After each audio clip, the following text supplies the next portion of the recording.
Today I'm going to be showing you how to cook chicken wings on a Monolith Classic Kamado as part of our Cooking on the Kamado for Beginners series. I'm going to be using a Nashville hot rub, I'm going to be using a glazed and confused barbecue sauce, and I want to show you just how easy and how quick and how simple it is to do these wings. This is the perfect meal for a midweek meal, or as part of something bigger. If you've got lots of friends and family coming over, you could have it with ribs and corn on the cob, coleslaw and things like that as part of a big sort of American style meal.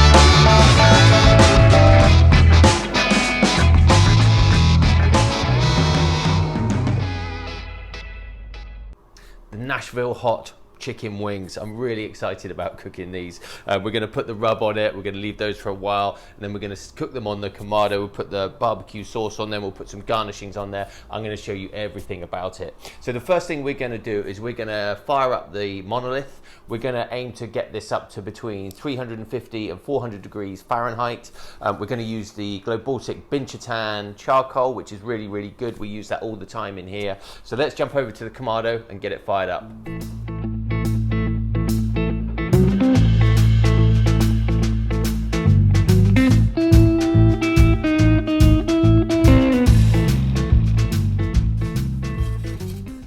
We want this to get up to between 350 and 400 degrees Fahrenheit. So I've opened up the top vent, probably about 3/4, and I'll do the same on the bottom. We'll open that up about 2 or 3 inches, 50, 70 mil, and that should get the Monolith up to heat a little bit quicker than normal. So all you're going to need for this recipe are some chicken wings, some rub. Now I've got this Nashville hot chicken wing rub from Angus and oink. I've never tried this before, but I'm really excited to use it. I've heard really good things. You can make your own rubs if you want, or you can just use salt and pepper. I've also got some glazed and confused. This is by Angus and oink as well. This is a barbecue sauce that we'll be putting on the end to glaze our wings with. I've got some coriander just for garnish. I've got some spring onions, a chili, some garlic that I'm going to mix in with the chicken to start with. I've got a garlic crusher. I've got a Thermapen here. This is really handy. This is not essential, but it's very, very handy.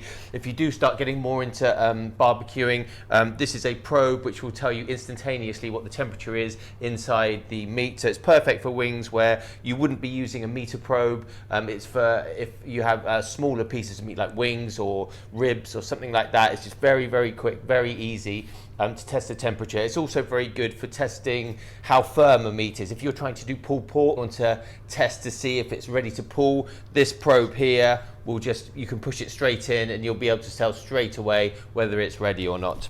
So the first thing I'm going to do is just season the chicken wings. I'm going to use some salt and pepper, just to put some of that in there, bit of pepper.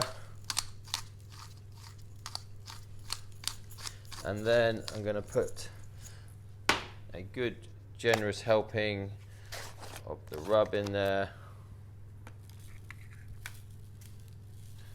And then we're going to mix that all around and make sure it covers all of the wings.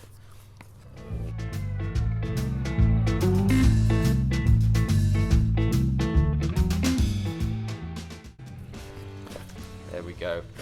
So those are your wings. We've got the rub on there. The next thing we'll do is I'll crush up a bit of garlic, put that in there, and mix that up as well.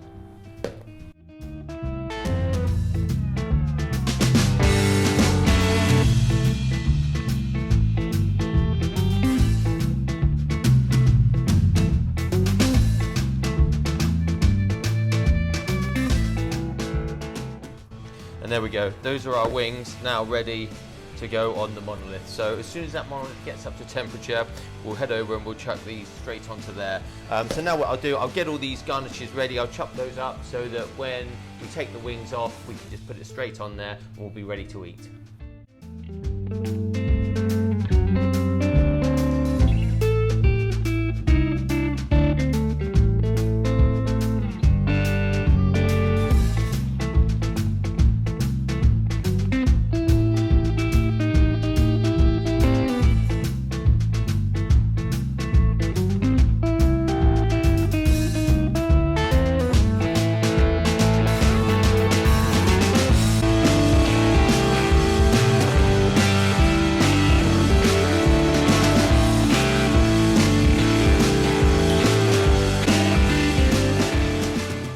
So you get a good amount on there. So we're gonna leave that now for 15-20 minutes. We'll come back and check them for temperature. So I'm now going to take the vent down. We're going to put that about 2 centimeters open, and we'll take the bottom, we'll close the bottom right down so it's only a hair apart. So that will now hold that temperature at 350, 400 degrees Fahrenheit. So we'll come back in maybe 15-20 minutes, by which time the wings should be pretty well cooked, should be on their way to being cooked. And we'll then put our barbecue sauce glaze on it, and then we'll put them back in to finish them off.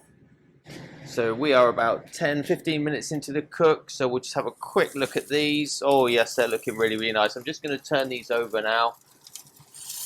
Leave them in there for about another 5 minutes or so, and then once I'm happy with those, what we'll do is we'll take them out, we'll put them into our tub, and we'll toss them in the barbecue sauce and then put them in for the final cook. So it's now been another 5 minutes. Let's take the wings out and we'll get them into this bowl, and we'll put some barbecue sauce on them. Oh, look at those. Look at those. So I'm just going to give those a quick probe quickly. What's that showing? 82. So those are actually cooked. 90. Yeah, these wings are cooked. So what we'll do is we'll take them out and we'll throw them in some barbecue sauce. So those are looking really, really good. The skin's really crispy. And the smell is just incredible, absolutely incredible. So let's chuck some of this glazed and confused barbecue sauce on there. Mix them up and get them back on for that final cook.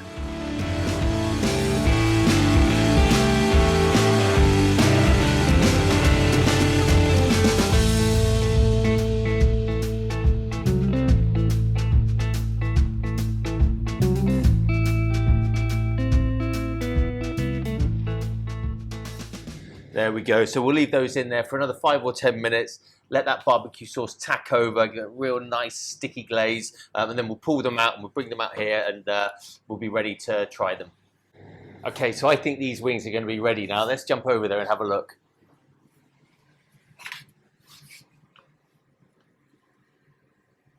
Oh, and there they are. Look at those. Look how nice and tacky those wings are. That barbecue sauce is really tacked up nicely. Look at that. We've got some nice charring on there as well. Right, let's get these off and onto the board, and we'll take them over to the worktop. So just look how tasty these look. The barbecue sauce that we put on there has tacked up really nicely, and it's given this beautiful glaze. So I'm just going to chuck a little bit of garnish on there now, just to present it really, really nicely. So I've got a little bit of coriander here. I'm going to sprinkle that over the top. It really makes the chicken, it really makes it pop when you put some colour on there. I've got a few spring onions here as well that I'm going to put over. And when you present this to your friends and family, it really is going to look good. And then finally, let's put some chilies on there, just to spice it up a little bit.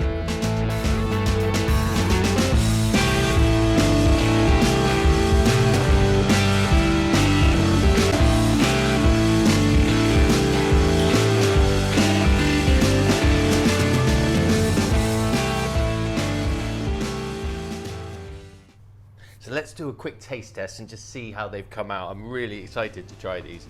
So I just take one of these small ones. I did put some a little bit of garlic piri piri and mayo over the top as well, which I think might add something to it as well. So let's just have a quick taste of these. The skin on this looks incredible. Such a lovely glaze.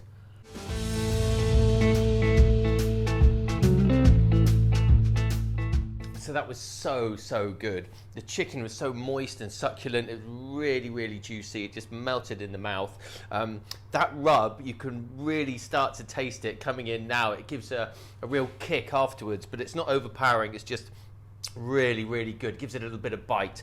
And that barbecue sauce that we put on there at the end just to glaze it over just finishes it off perfectly. Just such a lovely taste.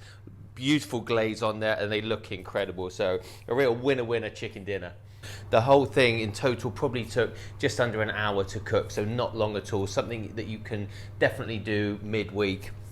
I'll leave a link below in the description to all of the items that I've used today, like all the rubs and the sauces and everything like that. So if you want to get hold of those, you can. A lot of the things that we use, the Monolith and the other items, are available on our website as well, so you can go over to there and check that out. I'll leave a link there. If you've enjoyed this video, please like it. It helps us send these videos out to YouTube and teach more people about cooking outdoors. If you want to see more like this, you might want to subscribe to the channel and hit the bell button. You will then get notified every time we bring out a new video. We do have an Instagram and a Facebook account, so if you want to see what we're currently up to with our outdoor kitchens, you can go and check us out on there. I will have some more outdoor kitchen videos coming for you. We've got lots in the process at the minute. We're filming lots, but none of them are ready yet to be put out onto YouTube. So thanks very much for watching this one again, and we'll see you on the next one.